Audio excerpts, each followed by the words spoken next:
नमस्कार मित्र हो, आपण बघत आहात विदर्भ नंदन न्यूज नेटवर्क। आपण लाईव्ह परिस्थिती बघत आहात मौदा शहराची आणि आषाढी एकादशी आणि मोहर्रम या पावन पर्वावर दारूबंदी ड्राय डे घोषित केलेलं होतं, परंतु दारूबंदी आणि ड्राय डे कुठंच दिसत नाही। संपूर्ण मोठमोठ्या बियर बार आणि रेस्टॉरंटमधून सर्रास ब्लॅकमध्ये दारू विक्री केल्या जात असल्याचा प्रकार इथं उघड होत आहे। विदर्भ नंदन किंग ऑपरेशनमध्ये हे संपूर्ण प्रकार आपल्याला पाहायला मिळत आहे। बघू शकता आपण किशोर बियर बारच्या बाजूला गल्लीमध्ये अवैधपणे दारू विक्री केल्या जात आहे, तर अर्जुन बारच्या पुढे अवैधपणे दारू विक्री केल्या जात असल्याचे आपल्याला पाहायला मिळत आहे। त्याचप्रमाणे मोठा अशोका रेस्टॉरंट अँड बार या ठिकाणावर बऱ्याच वर्षापासून अवैधपणे बंदीच्या काळामध्ये दारू विक्री करीत असतो।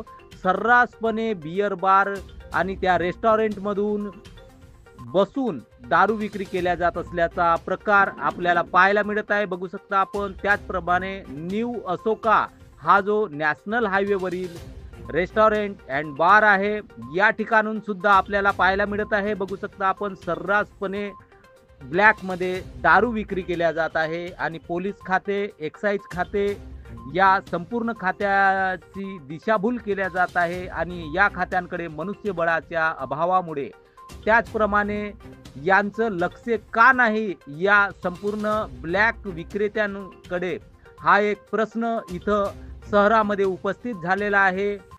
नेते मंडळी आणि राजकीय पक्षाचे पुढारी यांनी पुढाकार घ्यावा आणि असे होत असलेले गैरप्रकार थांबवावे, अशीच एक मागणी या माध्यमातून उठत आहे।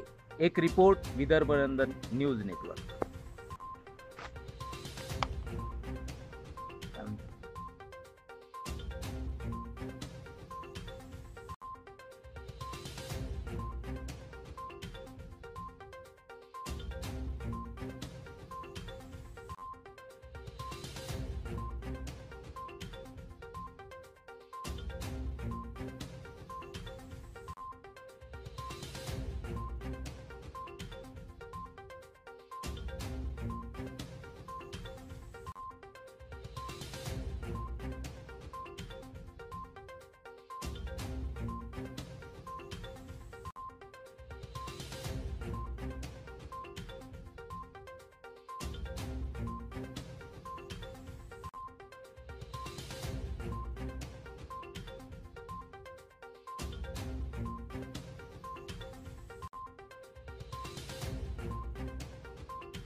कितीची आहे? 320. 90 कायचीच नाही बेटा, मी जास्त नाही घेऊन आलो बेटा, 20 रुपये जास्त घेऊन आलो।